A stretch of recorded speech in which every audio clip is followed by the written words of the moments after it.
One two three. Hello दोस्तों, क्या हाल चाल, कैसे हो आप सब लोग। गुड मॉर्निंग, अस्सलाम वालेकुम, जय श्री राम। मंजिलें मिलेंगी भटक के ही सही, मंजिलें मिलेंगी। गुमराह तो वो है जो घर से निकले ही नहीं। इसी के साथ दोस्तों आज शुरू कर रहे हैं हम लोग सब्सिडरी बुक के साथ। तो बच्चे साथ देंगे। सब्सिडरी बुक्स होती क्या है? तो सब्सिडरी का मतलब ही है सब्सिडियरी, मतलब क्या, एडिशनल बुक्स जो कि लगती है किसके साथ, अगर अपन लिख की बात करें तो एडिशनल बुक्स जो कि लगती है apart from cash book, apart from journal. तो जो बुक्स लगती हैं उनको अपन बोलते हैं कौन सी बुक? ठीक है बेटा। अब अगर अपन बात करें तो सब्सिडरी बुक्स होती कितनी हैं? देखो ऑफिशियली तो ये 8 होती हैं। पहली जिसमें से एक होती है कैश बुक, जो आप और मैं कर चुके हैं। सेकंड होती है, अगर मैं बात करूं, परचेज बुक। तो ध्यान रखिएगा, परचेज बुक में वो सारी एंट्रियां आती है जो आपने क्रेडिट परचेज करी है। क्या करी है? क्रेडिट परचेज करी है। ठीक है ना। नेक्स्ट आपके पास purchase return book is return book. ध्यान रखिएगा इसके बारे में भी। जब आपके पास उधारी का होगा तो परचेज मतलब क्या? आप उन चीजों की एंट्री होगी जिसमें आप डील कर रहे हो, आपकी गुड्स में। अगर आपने उधार पे मशीन खरीदी है, उधार पे टाइपराइटर खरीदा है, उधार पे कंप्यूटर खरीदा है, तो उसकी एंट्री परचेज बुक में नहीं होगी। तो परचेज बुक में दो चीजें हैं। एक तो माल उधार पे होना चाहिए, और वो दूसरी बात माल होना चाहिए। माल मतलब गुड्स होनी चाहिए जिसमें आप डील करते हो। ठीक है बेटा। परचेज रिटर्न बुक, जब आप कोई माल रिटर्न करते हो, आपको कोई माल समझ में नहीं आता, उसके लिए होती है। अगली बुक होती है बेटा सेल्स बुक। अगर अपन लेके चले तो सेल्स बुक के अंदर भी एक रूल होता है कि गुड्स सोल्ड ऑन क्रेडिट, मतलब जो आपने उधारी पे माल बेचा है, ये उसकी एंट्री होती है, तो इसको बोलते हैं क्रेडिट सेल्स। ठीक है ना। उसके बाद होती है बेटा सेल्स रिटर्न बुक। सेल्स, जब आपके पास कोई उधारी पे बेचा हुआ माल वापस आता है, तो जब आपके पास सेल्स रिटर्न होती है तो ये उसके लिए बुक बनती है। ठीक है बेटा। एक होती है बिल्स रिसीवेबल बुक, जो कि अभी आपके कोर्स में नहीं है।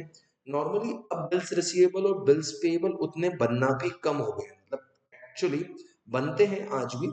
तो बिल्स रिसीवेबल और बिल्स पेएबल का मतलब यही होता है कि आप एक प्रकार से सामने वाले से साइन करा के बिल बना रहे हो कि हम आज से 3 महीने बाद, 4 महीने बाद आपसे इतने रुपए लेंगे। लेकिन this is not in your course. और अगर अपन आगे की बात करें कि इसके अलावा कौन सी बुक है, तो जिस एंट्री को किसी और बुक में जगह नहीं मिलती, वो सारी अलग एंट्रियां जर्नल प्रॉपर में होती हैं। किसमें होती हैं? Journal proper. तो जब भी हम जर्नल प्रॉपर बोलेंगे तो एक वर्ड बोलेंगे जिसका कोई नहीं होता। आई रिपीट, जिसका कोई नहीं होता उसका जर्नल प्रॉपर होता है। का कोई नहीं होता उसका जर्नल प्रॉपर होता है। तो आराम से और अच्छे से अगर अपन इन चीजों को देखें और समझने की कोशिश करें तो this is what we have to make. ठीक है बेटा। अब इसमें कैश बुक हो चुकी है, तो अपन परचेज बुक का पहली बात तो फॉर्मेट समझते हैं और परचेज बुक कैसी होती है वो समझते हैं। ठीक है ना। तो सबसे पहले तो आप एक मान लो एक एंट्री है आपको, for example goods purchase from mister Raghunandan, Raghunandan of Delhi. Delhi आपको देके रखा है 500 metre silk cloth at the rate of 200 per metre, 200 metre linen cloth at the rate of 400 per. आपको बोल के रखा है ट्रेड डिस्काउंट 5%, कैश डिस्काउंट वैसे 2%, सी जी एस टी और आई जी सी जी एस टी और S G S T 6%। Transportation charges. अब ये नॉर्मली आपको एक स्टैंडर्ड क्वेश्चन होता है परचेज बुक का। तो सर परचेज बुक का मतलब ही क्या होता है? जब पापा किसी से माल उधार पे ले रहे हैं तो पापा इस पूरे की एंट्री करेंगे कि माल कितना आया, किस रेट पे आया, क्या बातें हुई। तो वैसे परचेज बुक के बारे में बातें होती है। तो सबसे पहले तो बेटा यहाँ पे आप देख लो। सबसे पहले यहाँ पे अगर आप फॉर्मेट वाइज देखेंगे तो यहाँ पे एक आता है डेट, जो नॉर्मल फॉर्मेट है। अगर अपन बात करें यहाँ पे सबसे इंपॉर्टेंट आती है देन पर्टिकुलर्स, ठीक है ना, डेट, पर्टिकुलर्स, वाउचर नंबर, छोटा सा कॉलम बना लो कि वाउचर नंबर या बिल नंबर। फिर यहाँ पे कॉलम बनता है डिटेल्स और फिर एक कॉलम बनता है अमाउंट, टोटल अमाउंट, ठीक है ना। और अगर आप इस अमाउंट के साथ इसका बाइफर्केशन करना चाहो कि आपका ये टोटल अमाउंट का कॉलम बना लिया, एक आप गुड्स का कितने के थे उस पे C G S T I G S T कितना कितना लगा हुआ है, या C G S T S G S T कितना कितना लगा हुआ है, ये भी देख लें अपन, है ना बेटा। और कोई चार्जेस हैं तो वो भी कितने लगे हुए हैं, ट्रांसपोर्टेशन चार्जेस, तो आप इनको अलग अलग बाइफरकेट कर सकते हो। सर क्या ये ही अकेला परचेस बुक का फॉर्मेट होता है? ये डिटेल्ड परचेस बुक का फॉर्मेट है, ठीक है ना बेटा। आप चाहो अमाउंट वाले पे भी रुक सकते हो। So this is a detailed purchase book format, ठीक है। अब अगर आप और मैं क्वेश्चन को करना चाहें, जिस क्वेश्चन के साथ हमने शुरू करा है, तो हम कैसे करेंगे, ध्यान दीजिएगा जरा। तो सर इसको करने का तरीका बड़ा सिंपल सा है। आप चेक करें कि आपने राघव एन से माल खरीदा, तो सबसे पहले आपको मेसर्स, जो भी इनकी फर्म का नाम है, डेट मान लेते हैं 1 अप्रैल, मेसर्स रघुनंदन, मेसर्स रघु नंदन का नाम अंडरलाइन के साथ, फिर डिटेल जैसे बिल बनाते हैं ना बेटा, तो मैं इसको कहीं से कहीं तक अलग नहीं मान रहा हूँ एक नॉर्मल बिल बनाने से। अगर आप में से कोई भी अपनी पापा की शॉप पे बैठा है, कुछ लड़के ऐसा बोल सकते हैं, कुछ गर्ल्स भी बोल सकती हैं, सर हमने भी बिल बनाते हुए देखा है पापा को। तो अगर आप बैठे हो, आपको ने बिल बनाया है, तो नॉर्मल बिल बनाना है इसका। बताओ 500 मीटर क्या आया बेटा, सिल्क का क्लॉथ, किस रेट पे बेटा, 200। तो 500 metre into 200 is equal to, यहाँ पे कितना आ जाएगा आपके पास, अगर अपन ढंग से बात करें, 500 इंटू 200 कितना हो गया बेटा, लाख, ठीक है। और आपने 200 मीटर लिनन का क्लॉथ लिखा। बेटा ये पूरी डिटेल इसलिए लगते हैं, कभी माल वापस करना हो, एंट्री करनी हो, तो यहाँ पे आपके पास माल आ गया 80, ठीक है। तो टोटल माल कितने का हुआ, अगर अपन बात करें, सर टोटल आपका माल 1,80,000 का हो गया। कूल, लेस इसमें से क्या माइनस करेंगे, trade discount at the rate of कितना बताओ, 10% बोल के रखा है ऊपर क्वेश्चन में अपने को शायद, ट्रेड डिस्काउंट सब 5%, ठीक है, 5% ट्रेड डिस्काउंट, ठीक है ना। तो ट्रेड 5%, दैट इज 9,000 माइनस, ठीक है। अब इसमें कितना आ गया, 1,71,000, सर ठीक है। इसमें क्योंकि उसने आपको ये तो बोला नहीं कि कैश में सेल्स हुई है, तो इसमें अपने को सीजीएसटी और एसजीएसटी यहाँ पे भी लगा देंगे। सीजीएसटी कितना बेटा, 6%, और एसजीएसटी भी कितना, 6%। फटाफट बच्चे अगर मुझे निकाल के बताएंगे तो अपन फटाफट देख पाएंगे बेटा कितना है इसका, है ना बेटा। तो यही कहना है बच्चों से, फटाफट निकालो, मैं भी निकालता हूँ इसका। 6, 10,620 आएगा बेटा, 10,620, तो 10620, 10620, ठीक है बेटा। तो अगर आप टोटल अमाउंट देखोगे यहाँ पे, तो टोटल अमाउंट जो आपका बन जाएगा वो बन जाएगा 1,92,000, अगर लेके चले तो 1,92,240, ठीक है बेटा।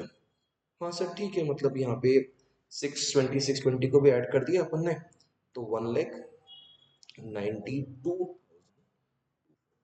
हाँ, इसमें अगर आपको ये बाइफरकेशन करना हो कि गुड्स के लिए कितना आया था ना बेटा, गुड्स के लिए आया था अभी बेटा, इसमें एक चीज और ऐड करनी थी अपने को, ट्रांसपोर्टेशन चार्जेस ऐड ही नहीं करे अभी अपन ने, है ना। तो अपन ट्रांसपोर्टेशन चार्जेस भी इसमें ऐड कर देते हैं। तो सर कितना ट्रांसपोर्टेशन चार्ज, देखो ना बेटा, तुम खुद देखो ऊपर कितना बोला है, 600 बोला है, ऐड कर दें उसको भी। चलो बेटा, तो प्लस इसमें क्या आ जाएगा आपके पास, ट्रांसपोर्टेशन चार्जेस, ठीक है। तो अगर यहाँ से ट्रांसपोर्टेशन चार्जेस अगर अपन ऐड कर दें 600, तो टोटल अमाउंट आ जाएगा 1,92,840। अब इसका बाइफरकेशन करके लिखना क्यों जरूरी है दोस्तों, तो इसका बाइफरकेशन करके लिखना इसीलिए जरूरी है, अगर अपन ढंग से बात करें तो अपने पास गुड्स कितने के, तो सर अपने पास गुड्स हैं 1,71,000 के। बेटा जब अपन बिल का पेमेंट करेंगे ना, आज या 2 महीने के बाद या 3 महीने के बाद, तो अपने को पता होना चाहिए कि किस रेट पे क्या डील हुई थी, कितने का माल था, कितने का जीएसटी लगा, तो वो सब अपने को पता होना चाहिए। तो 10620, फिर 10620 चार्जेस अपने को लग गए हैं 600। अगर आपको यहाँ तक का पूरा समझ में आ गया हो तो एक स्क्रीनशॉट ले लो पहले इसका, तो मैं फिर आपको आगे की बात बता दूँ। बेटा अच्छे से आराम से एक स्क्रीनशॉट ले लो इस चीज का, it is very much easier. Sir ये कैसा टॉपिक होता है बेटा, बहुत इजी टॉपिक होता है, बहुत इजी। बस ये बात जरूर बताना चाहूंगा कि कुछ एंट्रियों की जिसकी परचेज और सेल्स बुक में एंट्री नहीं होती है, जो क्वेश्चन वाले चालाक हैं आपको बोलेंगे, तो बेटा जब भी ऐसी एंट्री आ जाए ना, goods purchase from Prabhu traders, पूरी डिटेल दे देंगे। Prabhu traders 200 metre at the rate of 500, फिर आपको दे देंगे 100 मीटर माल एट द रेट ऑफ 300, और आगे लिख दिया बेटा फॉर कैश, की एंट्री नहीं होगी। क्यों? क्योंकि माल कौन सी एंट्री होती है, सिर्फ जो आपने माल परचेज किया है, माल आपने परचेज किया है, तो एक तो ये हो गया। नेक्स्ट आपके पास एक तो ये हो गया। सेकंड चीज क्या है आपके पास, अगर अपन लेके चले तो आप लेके चलो, तो नेक्स्ट चीज आपके पास आ जाएगी। अगर ऐसा बोला है typewriter, writer purchased on from Ram and company, Ram and company भी एंट्री नहीं होगी। सर इसकी एंट्री क्यों नहीं होगी, तो बेटा इसकी एंट्री इसलिए नहीं होगी क्योंकि ये गुड्स नहीं है, आपने एसेट खरीदा, दीज आर नॉट गुड्स, तो इसकी भी एंट्री नहीं होगी।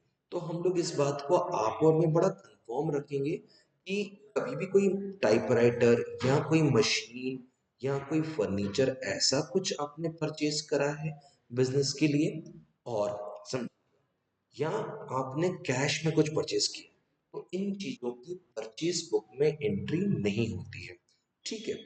नेक्स्ट चीज ये ध्यान रखेंगे, जब आप परचेज बुक पूरी बना लेंगे दोस्तों, तो इसका पूरा टोटल जब भी मतलब 1 2 3 जितनी भी चीज आती है, तो वो सीधे जाता है एंड का टोटल जो आता है बेटा, वो टोटल जाता है टू परचेज अकाउंट में, इसमें आता है बेटा टू परचेज अकाउंट में।